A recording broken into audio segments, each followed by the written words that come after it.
Hello everyone, welcome back to my channel. This is Sharmin. চলে এসেছি নতুন একটা রেসিপি ভিডিও নিয়ে। আজকে আমি বানাতে চলেছি লাল লাল চিকেন কষা। তো ফার্স্টেই আমি চিকেনটাকে ভালো করে পরিষ্কার করে ধুয়ে নিয়েছি। দেন এখানে একটু লেবুর রস আর লবণ দিয়ে ভালো করে মাখিয়ে ম্যারিনেশনে রেখে দেবো আধা ঘন্টার জন্য। একদিকে কড়াই সরিষার তেল গরম হতে দিয়ে দিলাম। সরিষার তেলটা একটু গরম হয়ে গেলে এখানে আমি আলুগুলোকে ভেজে নেব। এই আলুগুলো আমি চিকেনে ইউজ করব, সেই জন্য আলুগুলোকে আমি 70% কুক করে নেব। যেহেতু চিকেনটা আমি কষা করব, সেই জন্য আলুগুলোকে আমি আগে থেকেই এমন করে ভেজে নেব যাতে 70% আলু কুক হয়ে যায়। তারপরে আমি চিকেনের সঙ্গে এটা অ্যাড করে দেবো। সো এখানে আলুগুলোকে আমার লাল লাল করে ভাজা একদমই কমপ্লিট হয়ে গেছে। এইরকম লাল লাল করে কিন্তু আলুটা ভাজতে হবে। দেন এখানে আমি আলুটা তুলে নিয়েছি আর ওই কড়াইয়ের মধ্যে আর একটু সরিষার তেল দিয়ে এখানে আমি গোটা গরম মশলা ফোড়নে দিলাম গোটা গরম মশলা আর একটা শুকনো লঙ্কা আর দিলাম গোটা জিরে দিয়ে এগুলোকে আমি তেলের সঙ্গে ভালো করে নাড়িয়ে নেব। দেন এখান থেকে একটা দারুণ একটা ফ্লেভার আসবে।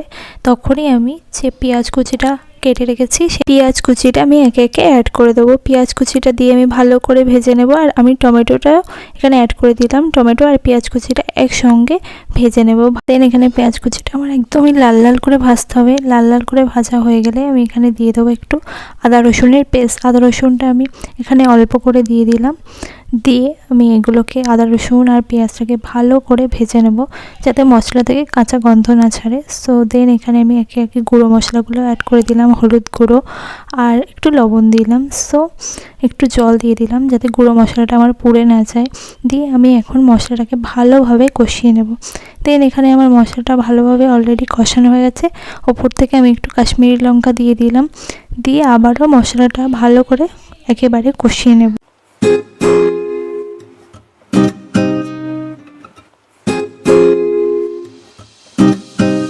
দেন আমি একটা বাড়িতে বানানো মশলা দিয়ে দিলাম এখানে। এটা আমি একটা গুঁড়ো মশলা বানিয়েছিলাম। এখানের মধ্যে আছে জিরে, ধনে আর একটা গোটা শুকনো লঙ্কা, এলাচ, লবঙ্গ, দারুচিনি আর একটা স্টার মশলা আর একটা জয়িত্রী দিয়ে আমি ভালো করে এটা গুঁড়িয়ে নিয়েছিলাম। তো ওটাই আমি অ্যাড করে দিলাম। দেন এখানে আমি একটু জিরের গুঁড়ো অ্যাড করলাম আর আরেকটা ভাজা মশলা এটাও আমি অ্যাড করে দিলাম। সো এখন আমি মশলাগুলোকে এখানে ভালো করে কষিয়ে নেব একসঙ্গে। দেখতে পাচ্ছেন মশলা থেকে আমার তেল ছেড়ে দিয়েছে। এবার যে ম্যারিনেশন করা মাংসটা ছিল সেটা আমি এর মধ্যে অ্যাড করে দিলাম। দিয়ে আমি এখন মাংসটাকে ভালোভাবে কষিয়ে নেব মশলার সাথে। মশলার সঙ্গে কিন্তু মাংসটা ভালোভাবে কষাতে হবে। চিকেনটা যদি তুমি ভালোভাবে না কষাও তো চিকেন থেকে একটা বাজে স্মেল আসে। সো চিকেন রান্নার জন্য চিকেনটাকে কিন্তু ভালো করে কষিয়ে নিতে হবে। সো আমি এখানে ঢাকা দিয়ে মাংসটাকে ভালো করে কষাবো। দেখতে পাচ্ছেন আমি ঢাকা দিচ্ছি আর ঢাকনা খুলে ভালো করে মাংসটাকে কষাচ্ছি। এখানে আমার মাংস থেকে কিন্তু বেশ খানিকটা জল বেরিয়েছে। তারপরে আমি এখানে দিয়ে দিলাম জিরে বাটা। এই জিরে বাটাটা দিলে কিন্তু মাংসে একটা আলাদা স্মেল আসে আর খেতে কিন্তু দারুণ লাগে। সো জিরে বাটাটা দিয়ে আমি ভালোভাবে এখন মশলার সঙ্গে আর মাংসটাকে ভালো করে একদমই কষিয়ে নেব।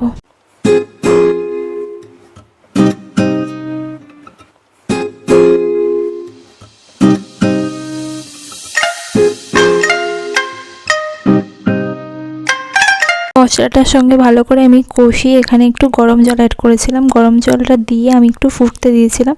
দেন এখানে আমার ঝোলটাও ফুটে গেছে আর মাংসটাও আমার সিদ্ধ হয়ে গেছে ভালোভাবেই। সো আমি যে একটা আলুটা আগে থেকে ভেজে রেখেছিলাম সেই আলুটা এর মধ্যে অ্যাড করে দিলাম।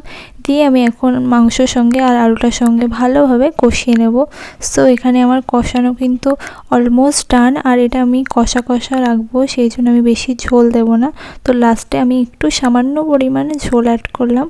এটা গরম জলেই অ্যাড করলাম। মাংসতে গরম জল অ্যাড করলে কিন্তু খেতে টেস্টটা দারুণ হয়।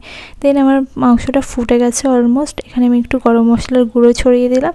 গরম মশলার গুঁড়োটা ছড়িয়ে দিয়ে আমি কিছুক্ষণের জন্য ঢাকা দিয়ে রেখে দেবো। দেন এখানে ঢাকনাটা খুলে আমি ওপর থেকে ধনেপাতা কুচি ছড়িয়ে দিলাম। ধনেপাতা কুচি ছড়িয়ে দিয়ে আমি ঢাকা দিয়ে আমি গ্যাসের ফ্লেমটা অফ করে রেখে দেবো। দেন কিছুক্ষণ পরে আমি ঢাকনাটা খুলে দেখছি আমার চিকেন কষা লাল লাল একদম রেডি। এটা গরম ভাতে খেতে কিন্তু দারুণ লাগবে শীতের দুপুরে এরকম লাল লাল ঝাল ঝাল চিকেন কষা। সো এই ছিল আজকের আমার রেসিপি ভিডিওটা যদি ভালো লাগে একটা লাইক কমেন্ট করে দিও। আর এরকম নতুন রেসিপি পেতে হলে আমার চ্যানেলটা অবশ্যই সাবস্ক্রাইব করো। বাই।